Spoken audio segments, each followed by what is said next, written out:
Silent, ready, 10 second.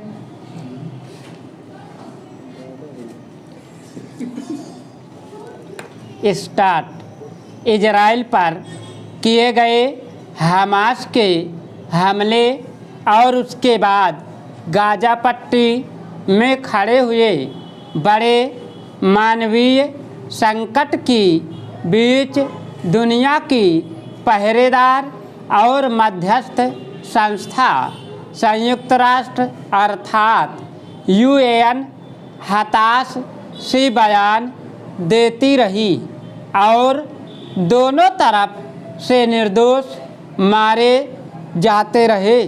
संकट के अस्थायी समाधान के लिए कतर जैसे देश को ही दखल देना पड़ा। यूक्रेन और रूस का युद्ध 1.25 साल से चल रहा है। लोग मर रहे हैं। लगातार बारूद के इस्तेमाल से पर्यावरण प्रभावित हो रहा है। इससे पहले कुछ ऐसे ही हालात हमने अफ़गानिस्तान में देखे थे। संयुक्त राष्ट्र बयान देता रहता है और ताकतवर देश मनमानी करते हैं। संयुक्त राष्ट्र सुरक्षा परिषद में कुख्यात आतंकियों के विरुद्ध जब जब भारत ने बात की, चीन जैसे देश ने कार्रवाई में अड़ंगा लगाया। दुनिया के सामने आज सबसे बड़ा संकट जलवायु परिवर्तन और ग्लोबल वार्मिंग का है। इस विषय पर भी संयुक्त राष्ट्र में विकसित देश अपनी मनमर्जी चलाते हैं। ऐसे में यह तो दिखने लगा है कि संयुक्त राष्ट्र का वर्तमान स्वरूप वैश्विक समस्याओं के निराकरण में सक्षम नहीं है। वैश्वीकरण की प्रक्रिया ने जहां ऐसी समस्याओं में बढ़ोतरी की है जो एक दूसरे पर निर्भर है, वहीं गरीबी तथा अमीरी के बीच की दूरियों को भी बढ़ाया है। बाजार दिनों दिन वैश्विक होता जा रहा है, जबकि बाजार के लोकतांत्रिक निष्पक्ष और कार्यक्षमता संचालन पर निगाह रखने के लिए जिम्मेदार राजनैतिक संस्थाओं की भूमिका उसी दर से कमज़ोर होती जा रही है। वैश्विक आर्थिक संस्थाएं बाजार और बड़ी कंपनियों के पक्ष में ऐसी नीतियों का तेजी से विस्तार कर रही हैं। जलवायु परिवर्तन, युद्ध, अशांति, आतंकवाद, पर्यावरणीय समस्या, भूख, शरणार्थी समस्याओं में जहां बेतहाशा बढ़ोतरी हुई है, वहीं इसके निदान के लिए कोई 78 साल पहले बनी अंतर्राष्ट्रीय संस्थाएं या तो असहाय हैं या फिर बेअसर। शांति और सुरक्षा जैसे मुद्दों पर अंतर्राष्ट्रीय संस्थाओं के कमज़ोर होने व हाशिए पर आ जाने के कारण ही अफ़गानिस्तान, इराक, लीबिया, सीरिया सहित दर्जन भर देशों में अस्थायी अशांति हो गई है। अंतर्राष्ट्रीय संस्थाएं मानवता के इतिहास का महत्वपूर्ण पड़ाव रही हैं, लेकिन समय के साथ इन संस्थाओं ने कामकाज के तरीकों में कुछ ऐसी कमियां महसूस की गईं जिनके चलते संस्थाएं वर्तमान विश्व की जमीनी संस्थाओं को सुलझाने में अप्रासंगिक हो गई है। अतएव अंतर्राष्ट्रीय संस्थाओं में ऐसे सुधार अत्यावश्यक हो गए हैं जिससे दुनिया को एक बार फिर से निष्पक्ष, स्वतंत्र, विविधतापूर्ण, स्वीकार्य और शांत बनाए रखने का संकल्प साकार हो सके। चेंज लोकतंत्रीकरण अंतर्राष्ट्रीय संस्थाओं में सुधारों के लिए मूल मंत्र है।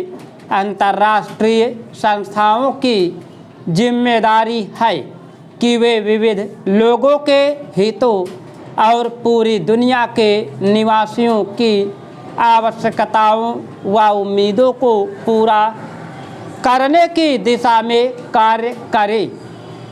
इसके लिए आवश्यक है कि उत्तर और दक्षिण के देशों के बीच अधिकारों को निष्पक्ष ढंग व नए सिरे से निर्धारित किया जाए। साथ ही नागरिक संस्थाओं, प्रशासन के विभिन्न स्तरों आदि की अंतर्राष्ट्रीय संस्थाओं व मंचों पर अधिक से अधिक सहभागिता की संभावनाओं का विस्तार किया जाना होगा। पारदर्शिता, जनता के प्रति जवाबदेही, अधिकारों का विकेंद्रीकरण और आम लोगों को मदद की नीतियां लोकतंत्रीकरण की इस प्रक्रिया के मूलभूत गुण हो सकते हैं। लेकिन यह समझना जरूरी है कि लोकतंत्रीकरण केवल कामकाज के सवाल पर ही केंद्रित नहीं है। संयुक्त राष्ट्र की आम सभा की बैठकों में केवल देशों के प्रतिनिधियों की ही नहीं, दुनिया भर के आम नागरिकों की सीधी भागीदारी होना आवश्यक है। संयुक्त राष्ट्र को अपनी आम सभा का विस्तार करना होगा। धीरे धीरे अन्य सभाओं और गोष्ठियों में एक रूपता लानी होगी ताकि आम नागरिक पूरी व्यवस्था में अधिकार सहित निर्णायक भूमिका निभा सके। आवश्यक प्रस्तावों के मनोनयन तथा अन्य संस्थाओं, निकायों और व्यवस्था के कार्यक्रम तैयार करने वाले विभागों पर प्रभावी नियंत्रण उसके पास हो। वानिकी के तौर पर सबसे पुरानी बहुपक्षीय संस्थाओं में से एक अंतर्राष्ट्रीय श्रमिक संगठन को ही ले। व्यापक हितों को ध्यान में रखते हुए इस संस्था के लिए एक विशेष सभा का गठन किया जा सकता है जिससे विभिन्न देशों के विभिन्न विभागों के प्रतिनिधि और सामाजिक संस्थाओं के चर्चित लोगों को शामिल किया जा सकता है। विवादों को रोकने और शांति बनाए रखने के लिए अंतर्राष्ट्रीय संस्थाओं को अपनी क्षमताओं का विकास करना होगा। इसके लिए आवश्यक है कि मानवीय सुरक्षा की सामूहिक व्यवस्था लागू की जाए। इससे किसी विवाद को सुलझाने के लिए फौजी ताकत के बनिस्बत कानून व पंचायती निपटार की प्रवृत्ति को बढ़ावा मिलेगा। शांति और सुरक्षा संबंधी मामलों की जिम्मेदारी निभाने वाले विभागों को सभी पक्षों के विचारों को संतुलित तरीके से सुनना चाहिए।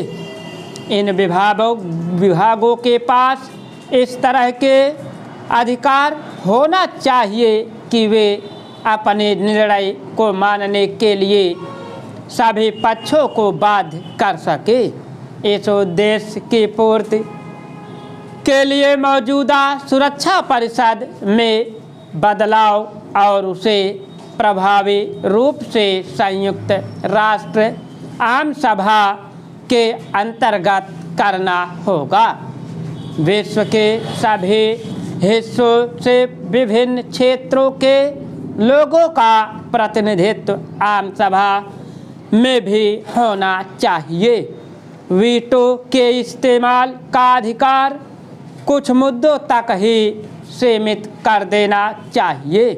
हालांकि इस विशेषाधिकार को समाप्त करने के लिए सतत कदम उठाए जाने चाहिए। बेहद महत्वपूर्ण विषयों पर मतदान को योग्यता बहुमत की प्रक्रिया के अनुसार निर्धारित करना होगा। ये बदलाव सभी तरह के विवादों को प्रभावी तरीके से सुलझाने में सक्षम तो होंगे ही, साथ ही क्षेत्रीय संस्थाओं की मदद से विवादों के बचाव का तंत्र विकसित करने तथा विश्व स्तर की ताकतवर शांति सेना गठित करने में भी इससे मदद मिलेगी। स्टॉप। अगर तुम लोग नए हो तो सब्सक्राइब करो, वो जो लाल वाला बटन है उसके साथ सूर्य नमस्कार करो या फिर अनुलोम विलोम, मुझे नहीं पता, बस क्लिक हो जाना चाहिए। अब मैं भी